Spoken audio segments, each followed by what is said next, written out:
The Tag on the Key. Book 1, The Plan.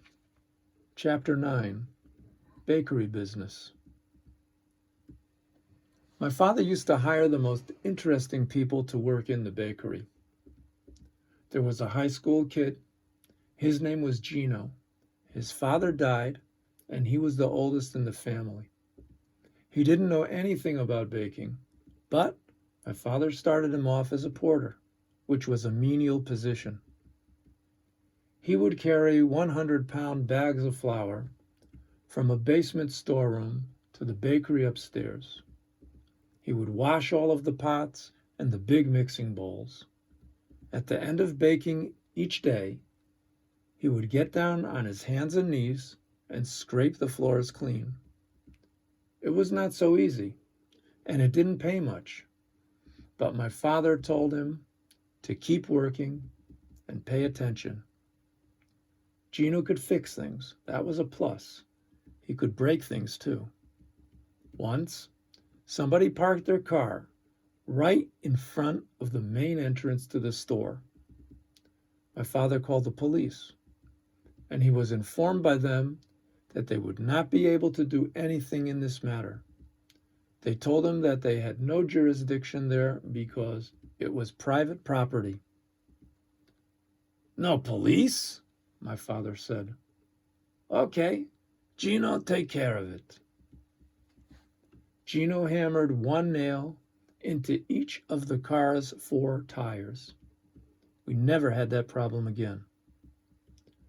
My father gave Gino a raise because he was a hard worker and didn't complain so much when my father would bum cigarettes off of him.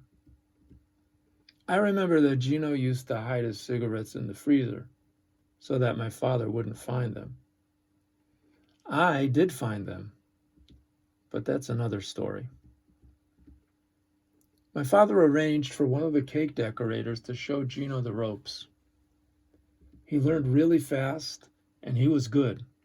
He could spin off birthday cakes and wedding cakes like clockwork. He made his own designs eventually, and he was very good at writing inscriptions on cakes. This made everything that much more special. Gino got drafted into the Army. We were under the impression that the only writing he could do was on cakes.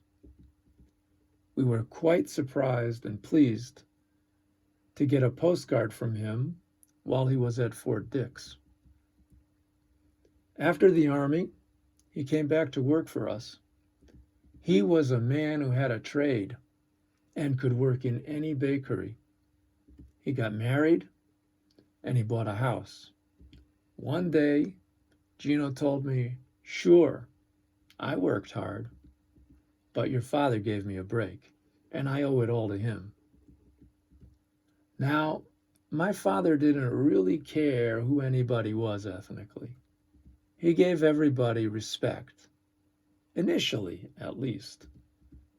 My father hired this fellow named Emil, who was a German drunkard.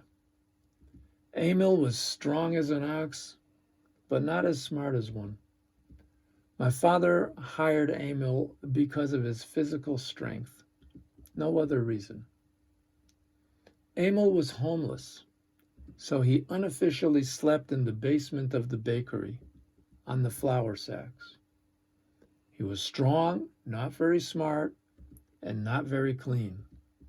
He had bleeding hemorrhoids. In the bakery, we wore white clothing, white pants. Emil always had a dark spot on the back of his pants. He was not the kind of guy you'd want to bring home for dinner.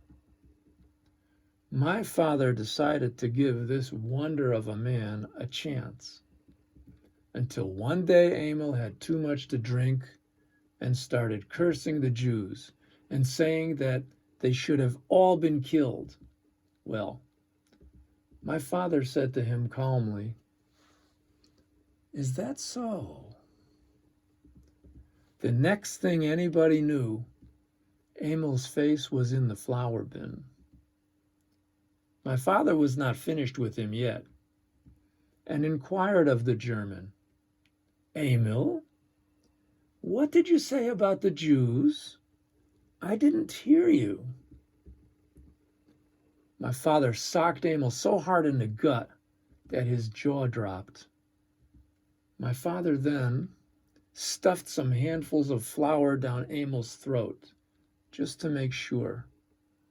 Emil started to cough uncontrollably. Clouds of flour dust began to erupt from his mouth. Emil, my father said, I told you, we do not allow smoking in the bakery. All the workers were laughing and practically rolling on the floor, but my father held up his hands for quiet and announced, Now, if everyone will be quiet, please. This is a business here, and I think Emil needs to get some sleep. Who can work overtime to make up his hours? You need to let me know now. In the meantime, Emil, go to sleep. My father never fired Emil, but he left on his own after a few days. Then there was Freddie, the Indian. Yes, he was a real Indian, and he was an unbelievably powerful mountain of an alcoholic man. I remember watching with fascination and amazement the way that he worked. He could carry 2 100-pound sacks of flour at once. One sack he lifted up and placed on his right shoulder, and the other he would place on his left shoulder. He would carry them up 14 steep steps from the basement and go back down and get 2 more, and 2 more. He used to sign his check with an X. After work, he'd go to the package store and get a bottle of whiskey, which he would soon finish off. Then he would go to sleep in the back of his pickup truck. He never made any trouble. But one day he told my father, Thanks a lot, but I gotta go. My father figured that was his way of asking for a raise and offered him a raise. But Freddie the Indian shrugged his big shoulders and said, Nah, it's been good, but I just gotta go. My father shrugged his own shoulders and said, Okay, so go. We never saw Freddie again. My father always tried to keep prices stable. He reasoned that once you raise prices, customers get eyes and legs and wind up buying from someone else. He told me that sometimes he would make more money through buying than he could in selling. Commodities such as flour, sugar, oil, etc., that he would always need and would not spoil quickly, he would start to buy in larger quantity at a lower price. He let the supplier increase his profit margin, and not the customer. Also, there were the hermits. In the food business, you can never be sure about the right amount to make. If you make too little, you lose the sale. If you make too much, it's no longer fresh, so you can't sell it anymore. So all the cookies that were a day old, he would sell at half price.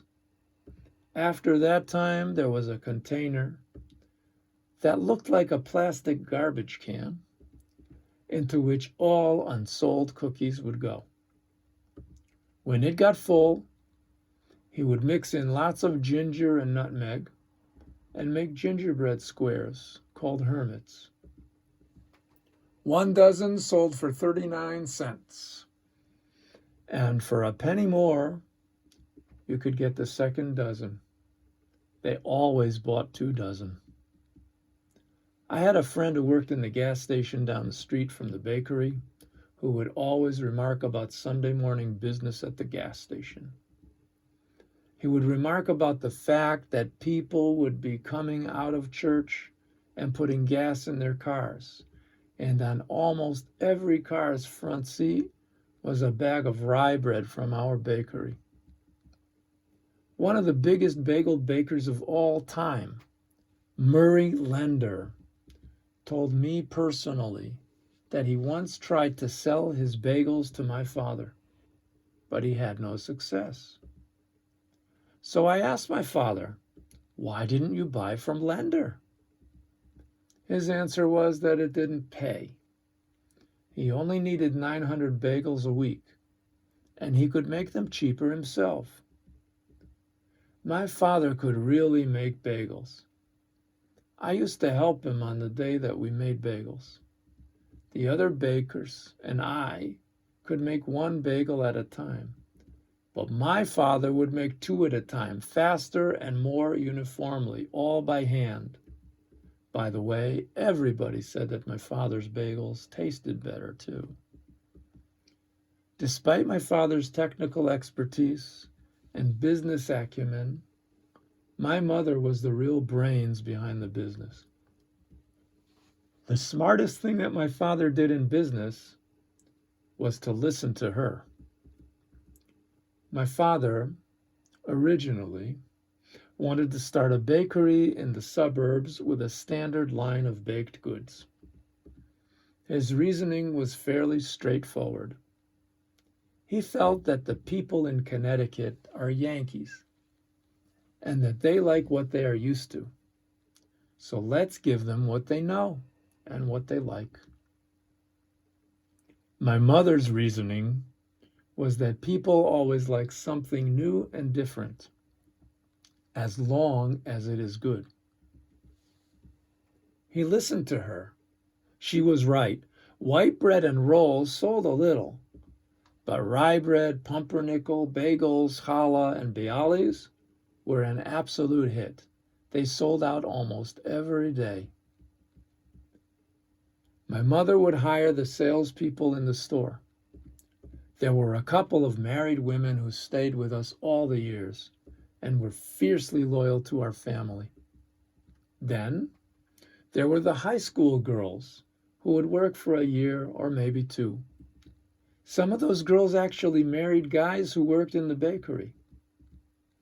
My mother told me once that she was looking for character in a new girl. When a girl would apply for a job, she would sometimes ask the applicant, "And when do you think you will be able to start?" If they replied right away, my mother would ask, "And what about your current employer? Don't you need to give them notice?" If they made some remark indicating a lack of respect to their current employer, such as, "I don't need to give them notice," my mother's response would be, "Wait till you hear from me." She told me that you must always be considerate of other people, no matter who they are. You must always give people respect. I remember the business was doing well, and they had a little bit saved up for a down payment on an apartment building. They succeeded in finding a moderately priced building in Hartford. The mortgage was sky high, but it was their in to the real estate market. A few months into the venture, people moved out, and the building was half vacant. No one called up to see the apartments for rent. The mortgage was coming up, and this situation could not continue much longer. They were operating on a shoestring. Then my mother hit on an idea. She took out an ad in the paper that read, "Apartments for rent. First month free with contract." The space filled up in a month. My mother was always on the lookout for who needed a job and who needed workers. If she didn't have an opening in the bakery, she would ask someone else with a business if they needed someone. That was just how it went. If you knew someone and they needed a job, you turn over all the stones until you find one that fits. I remember once that my friend was looking for a summer job. The man that my friend had worked for the previous year told my friend that they didn't need anybody at the moment. My mother found out about this and told my friend, "Did you know that your father found his daughter-in-law a job in the school system? I'm going to give him a piece of my mind." The nerve! "Don't worry, I'll talk to him." The next day, the former boss called my friend and informed him that if he was still interested, there was now an opening on 9 to 5.